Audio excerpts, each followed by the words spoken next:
World in Flames enthusiast here with an obsessive-compulsive approach to the storage management of World in Flames Collector's Edition Deluxe. Here's a close-up of a couple of the counters in the game. On the left is the carrier Antium, and on the right is a Dauntless carrier dive bomber. Just beautiful counters. First thing that an obsessive-compulsive person wants to do is clip the corners of these counters. So what I do is I take a jewel box and get rid of the top here. Then I file off a corner until I get to either 2 millimeters from edge to edge or 1.5 millimeters from edge to edge. I like to take straight clippers and put our piece in here and then clip the edges of those off. If you do about 800 counters, that's 3,200 corners, and this was 800 counters. That's 1/6 of the corner clippings for all 4,800 counters.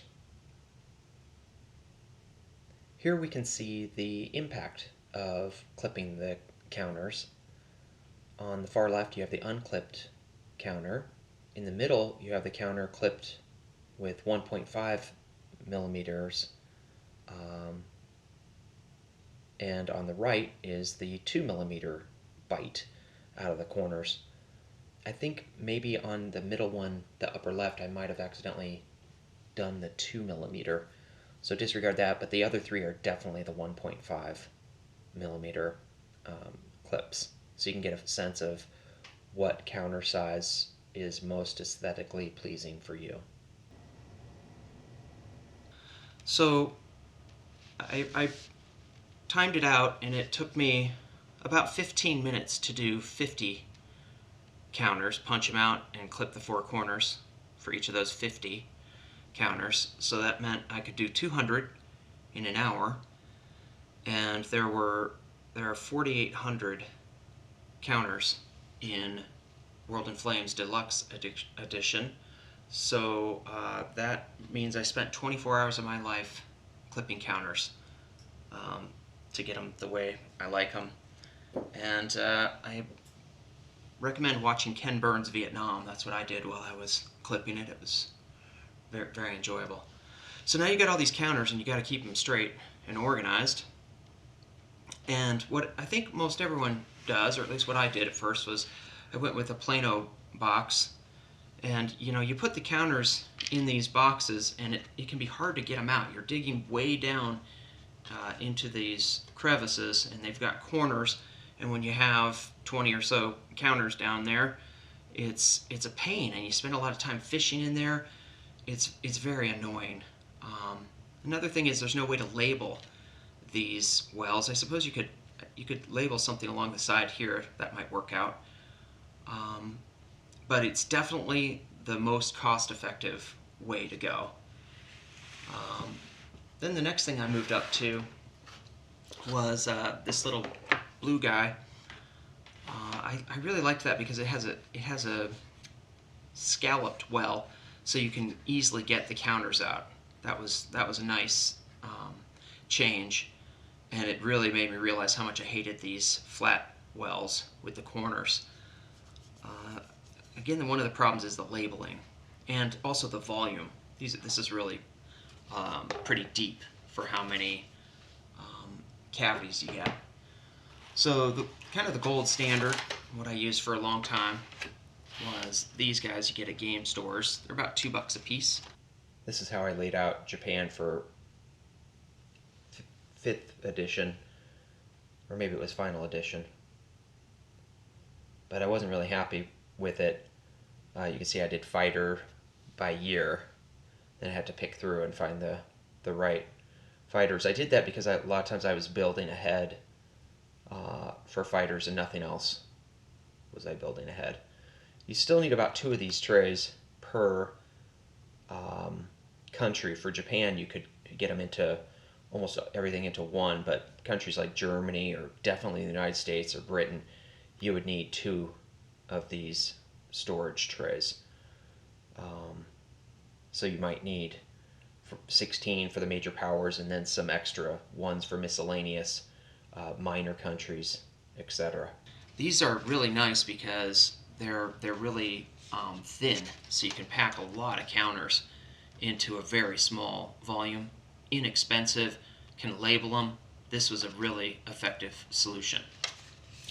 But now I've taken it to the next level with these bead boxes, and I'll list in the description the exact name of this bead box. It's really fantastic. You know, you can take out each one of these, and I've really liked this because you can see I've got Commonwealth. I used my old 5th edition counters, so they're not khaki colored. And then you can see by gluing on the counters, I can see the Republic Spanish or the National Spanish, Siam. I can look quickly. So this is really great when you want to just grab. You're going to build a division for motorized or cavalry. You just pull out this one box. It's really easy to get the pieces out. You know, pour them out into your hand. It's fast, and that's something that you realize when you playing World in Flames. There's a lot of times combing through counters, and as much as you can minimize that, you'll make your life a lot better. Another thing is that you don't have to pull this whole tray to you like you do with these black standard trays. You have to bring the whole thing to you. With this, you can just say, okay, I need to get out the Netherlands, and you just pull this, and then you've got that sitting next to your maps. It's really a nice. It has a nice function to it. I highly recommend this. With this route, you're probably going to need about 5 of these, and these are pricey. These are $22 each. At least that's what I got them. Maybe you can find them for a better price, but so that's $110. You know, whereas with the black ones, you could get that for under 20.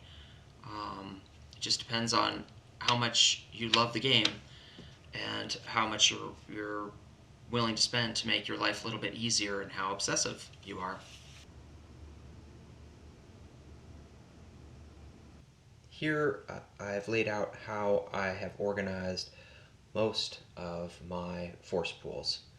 So you can see I have armor and then infantry HQ, so armor HQ and infantry HQ, and then I have a tiny bead storage container that corresponds to that. And I just lay out the rest of them. Of course, I have individual force pool by year. So all 1943 units are in this box. When the start of 1943 comes, I'll add that to each individual appropriate force pool. This is how I've laid out the United States and China.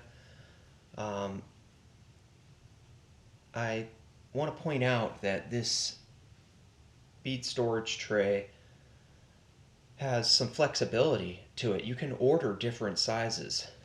These guys right here are called tinies. Then the next size up is called small.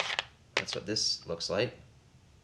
And that holds about 50% more. A tiny can hold 38. That's the best I could get. Maybe someone else will top that. The small, the next notch up is close to 60 maybe, just shy of 60. And then this is called a medium. They do make a large, but I couldn't find any use for it. So mediums are really useful for the United States because, for example, their force pool in 42 and 44 is so large it required, and 41, it required a medium. 43 as well. So 45, if I split out 45, it only needed a tiny, but 46 on required a small.